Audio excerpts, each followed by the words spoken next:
Fala, meus queridos, tudo bem com vocês? Bom, chegamos aqui na nossa última aula do nosso mini curso básico de eletrodinâmica e hoje nós vamos falar sobre capacitores. Capacitor é um componente do circuito elétrico que tem a função basicamente de armazenar carga. Na verdade, os capacitores eles têm diversas aplicações, tá?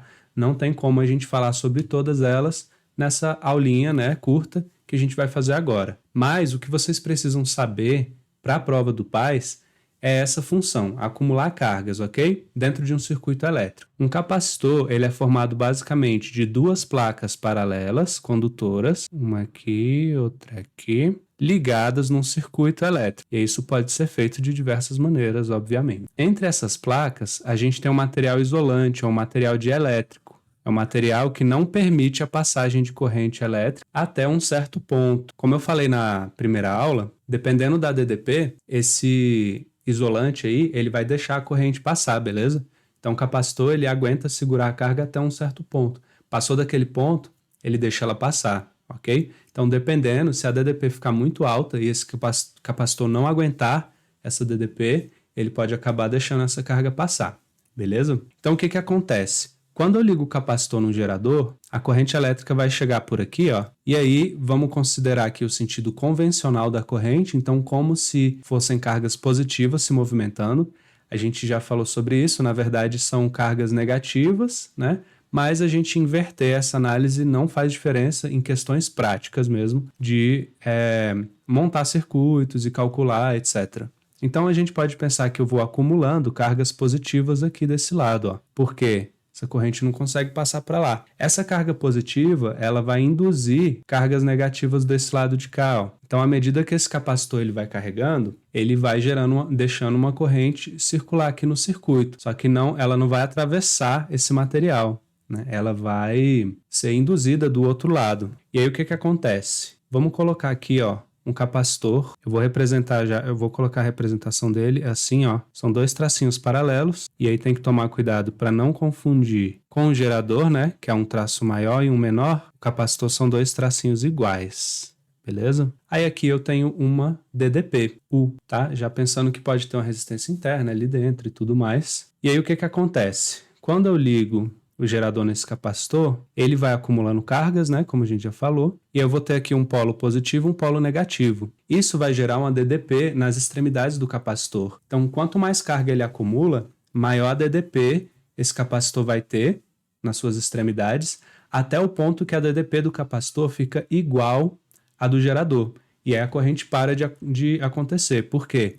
Eu tenho aqui uma DDP, ó, no U, onde eu tenho o mais de um lado, o menos do outro. Então, isso induziria uma corrente para cá, ó. Só que nesse capacitor eu tenho o contrário, ó. O mais está apontando para cá e o menos para o outro lado. Então, né, essas duas DDPs, na verdade, vão anular os efeitos uma da outra e a corrente vai parar de passar, né? Você pode pensar assim, ali está acumulado um tanto de carga, né, positiva. Então, se viesse uma corrente de cargas positivas aqui, ó, essas cargas seriam repelidas por ela, né? Ela está sendo repelida por esses caras aqui e, ao mesmo tempo, por esses caras, né?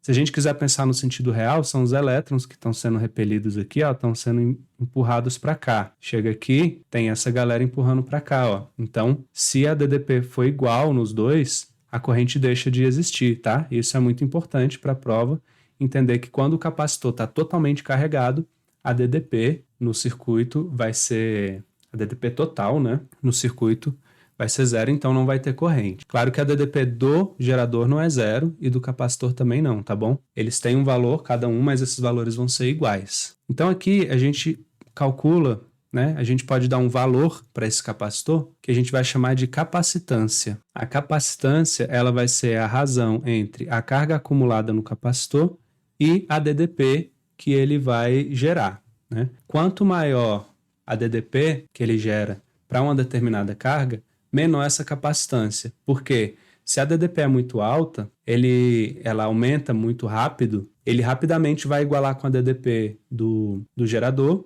e vai parar de acumular cargas. Então, isso significa que ele vai ter uma capacitância baixa, ele vai conseguir acumular pouca carga até ficar completamente carregado, né? Já se eu analisar aqui ó, o Q em cima da fração, quanto maior o Q, maior a capacitância. Por quê? Quanto mais carga ele consegue acumular para uma mesma DDP, maior a capacitância dele, né? Então, capacitância está diretamente relacionado com a capacidade dele de acumular cargas. Isso aqui é em Coulomb por volt, né? Mas tem um nome que é o Faraday, em homenagem ao Michael Faraday, que é um físico muito importante, né, na história aí. A capacitância também pode ser calculada em relação ao material e ao formato, né, do capacitor. Aqui nessa aula a gente só está falando sobre capacitores de placas paralelas, que é o tipo de capacitor que vai ser cobrado na sua prova. Então, basicamente, eu tenho duas placas paralelas, como eu já tinha desenhado. Agora eu vou tentar fazer mais ou menos um 3D aqui, ó. Tem um fio aqui ligado, né? Uma placa, aí a outra placa aqui, ó. Desenhista. E aí, no meio eu tenho um material dielétrico. Essa placa, ela tem uma determinada área. E quanto maior a área dessa placa, mais carga ele consegue acumular, esse capacitor. Então, essa área ela é diretamente proporcional à capacitância. Quanto maior a área do meu capacitor, mais capacitância ele tem. A gente tem essa distância entre as placas. Quanto maior essa distância, quer dizer que eu tenho uma maior camada aqui desse material isolante, então eu tenho uma capacitância menor. E, por fim, depende também das características desse material. Dependendo do material, posso ter uma capacitância maior ou menor. Eu vou botar para representar isso aqui o símbolo epsilon, né? Que ele vai me dar constante dielétrica do material. Essa constante é dada, né, na questão e ela é calculada em laboratório e tabelada. Então, eles só vão te informar, ó, a constante desse material é tanto, beleza? Então, não precisa se preocupar muito. Então, como é que fica aqui, ó? A capacitância ela depende do material, então depende dessa constante. Ela é diretamente proporcional à área e inversamente proporcional à distância. Se vocês repararem, é mais ou menos a mesma análise que a gente fez para os resistores, né? A gente tinha a resistência sendo calculada dentro do circuito, em função ali de DDP e corrente, que é a primeira lei de Ohm, e a gente tinha a resistência sendo calculada dependendo das características do resistor, do tamanho dele, do formato, né, do material. Então aqui para o capacitor a gente tem a mesma coisa. A gente tem a capacitância sendo informada, aqui sendo calculada em função dos elementos do circuito, que seria aqui carga e DDP, e a gente tem essa capacitância sendo calculada em função das características do capacitor, beleza? Só uma consequência importante, deixa eu colocar aqui um outro tópico. Só um tópico importante antes da gente seguir. Aquela primeira lei, eu vou escrever aqui mesmo, porque lá já eu acabei ocupando todo o espaço. A capacitância, ela vai ser a razão entre carga e DDP, beleza. Quando a razão entre duas grandezas é constante, essas grandezas são diretamente proporcionais. Então, como a gente viu, a capacitância ela depende apenas do que o capacitor é feito, da espessura, da distância e do material, né? Então, essa capacitância ela é constante. Isso quer dizer que em um capacitor, a carga que ele acumula e a DDP são duas grandezas diretamente proporcionais. Então, se eu for representar isso graficamente, eu tenho o seguinte: a carga em coulombs em função da DDP em volts vai ser uma reta crescente a partir do zero da função, até eu atingir um valor máximo para a carga e, consequentemente, para a DDP, como eu expliquei na situação lá do quadro anterior, né? Então, o que esse gráfico está me dizendo? Quando eu não tenho nenhuma carga no capacitor, né? Eu acabei de ligar lá o meu gerador. Pum! Vamos supor que eu tenho um gerador e uma chave, por exemplo. Liguei a chave, a corrente começou a atravessar o circuito. Então, as cargas começam a acumular ali no capacitor. Então, ele tinha carga zero e agora esse valor começa a aumentar. À medida que a carga acumulada aumenta, a DDP aumenta de forma diretamente proporcional. Quanto mais carga, mais DDP.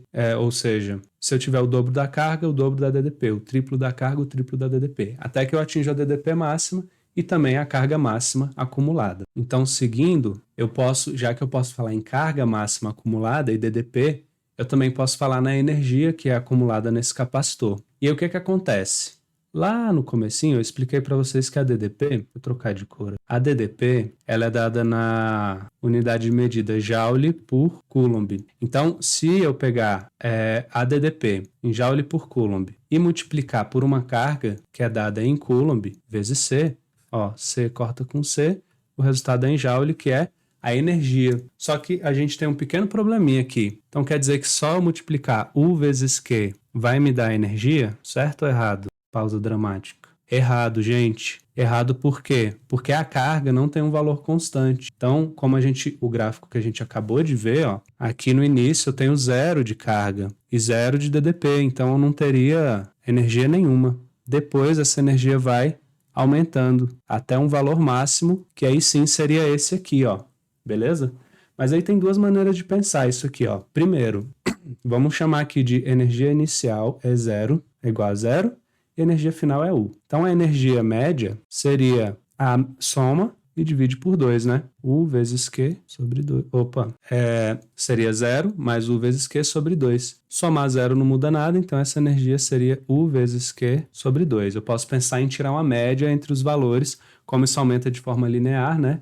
É só eu somar o valor inicial com o final e dividir por 2. Isso na física é muito comum da gente fazer, por exemplo. Velocidade média a gente também pode calcular dessa forma, né? Só que também, se você reparar, a gente pode calcular a área desse gráfico. Esse gráfico aqui não é um triângulo, ó, e ele sempre vai ser, né? A área do triângulo é base vezes a altura sobre 2. Quem que é a base? É o U e a altura é o Q. Então vai ficar U vezes Q sobre 2. Que é exatamente a mesma equação que eu já tinha aqui, ó. Beleza? Então, essa energia pode ser calculada dessa forma. Agora tem um detalhe. Assim como quando a gente falou de potência, que é a energia dissipada em um resistor, né? Potência dissipada, a gente também pode ter várias versões dessa fórmula, que na verdade é uma junção da fórmula da capacitância, que a gente viu lá no início, com essa da energia que a gente tem aqui. Então, vou apagar isso aqui tudo e vou mostrar para vocês a dedução dessas outras duas fórmulas.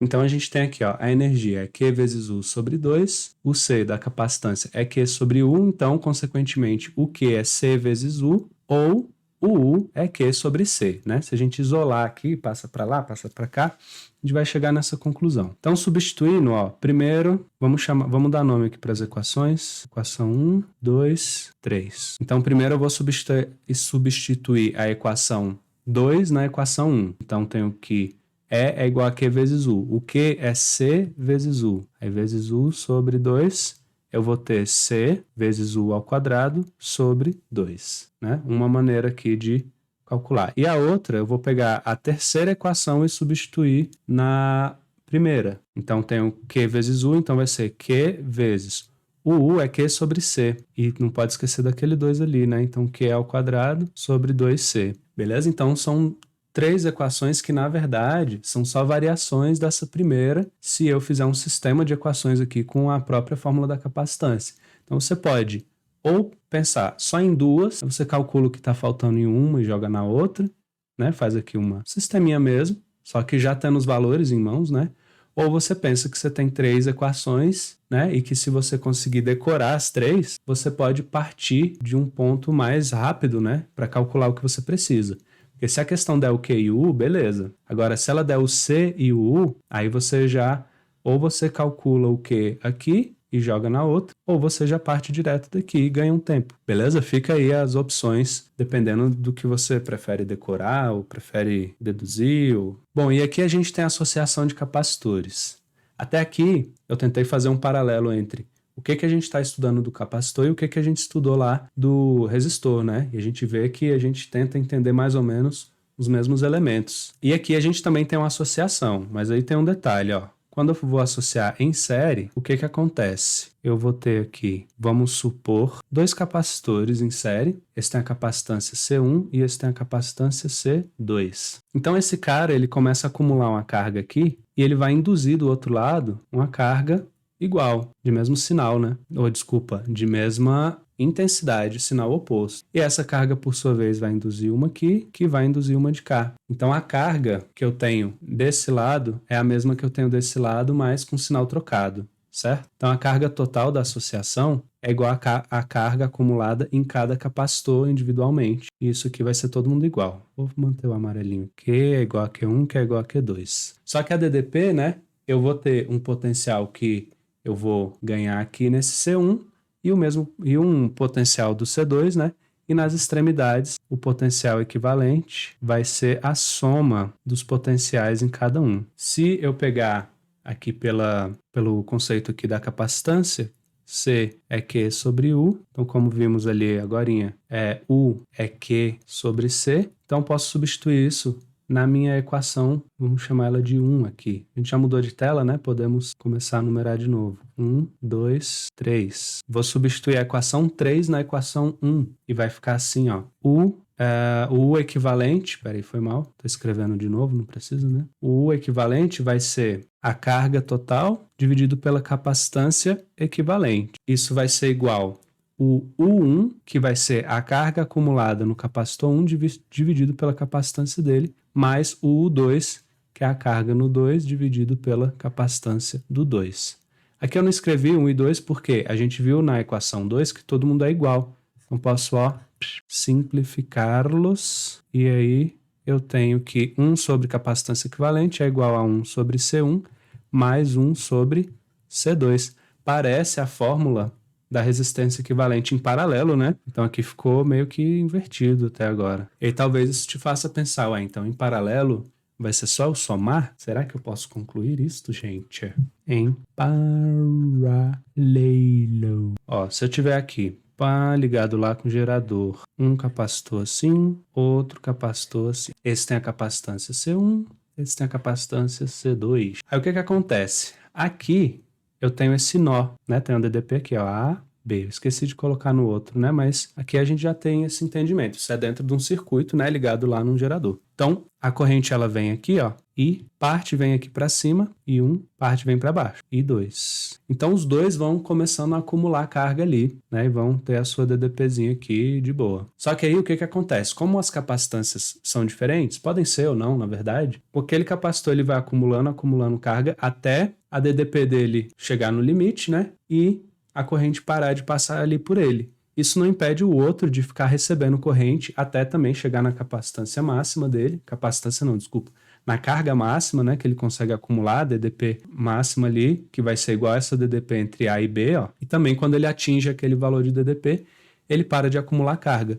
Então os dois têm que atingir o mesmo valor de DDP, né, pela ideia que a gente viu lá no início. Só que a carga necessária para cada um atingir essa sua DDP, que vai ser igual a DDP entre A e B, ela vai ser diferente para cada um, beleza? Então vamos apagar essa corrente aqui, porque isso está tumultuando o nosso desenho. E aí o que que acontece? O C1 acumula uma carga do lado de cá e o C2 mais carga. Então a carga total vai ser a soma das cargas dos dois. Vai ser Q1 mais Q2.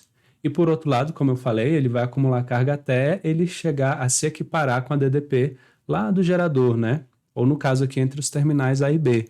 Então a DDP entre A e B vai ser a mesma DDP do capacitor 1, que vai ser a mesma do capacitor 2. Então, lembrando aqui pela fórmula da capacitância, eu vou botar aqui em cima C é Q sobre U, então Q é C vezes U. Substituindo isso aqui na equação do Q total, eu tenho que a capacitância equivalente é igual a vezes a DDP nos terminais aí da associação é igual a capacitância 1 vezes a DDP do 1 mais a capacitância do 2 vezes a DDP do 2. Aqui você já falou, professor, acertei! Pode, né? Pode mesmo, e parabéns. Capacitância equivalente é só eu somar, né? Então ficou aqui exatamente ao contrário da resistência, né? Se a resistência equivalente em série é só eu somar os resistores e em paralelo é fazer 1 sobre aquela, né? Toda aquela formulazinha que a gente viu, aqui vai ser o contrário. Em série, 1 sobre C equivalente a 1 sobre C1 mais 1 sobre C2.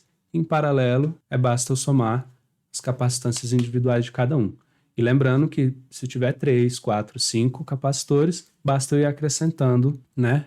Eita, que eu acabei percebendo agora que eu escrevi C1 mais C1. A pessoa é louca, beleza? E é isso, pessoal. Lembrando, se você quiser ver tudo isso que a gente viu no curso aplicado na prova, como que isso cai, né? Como que são os exercícios? A gente está resolvendo também todas as provas dos últimos 4 anos e está deixando disponível gratuitamente lá no YouTube para vocês, beleza?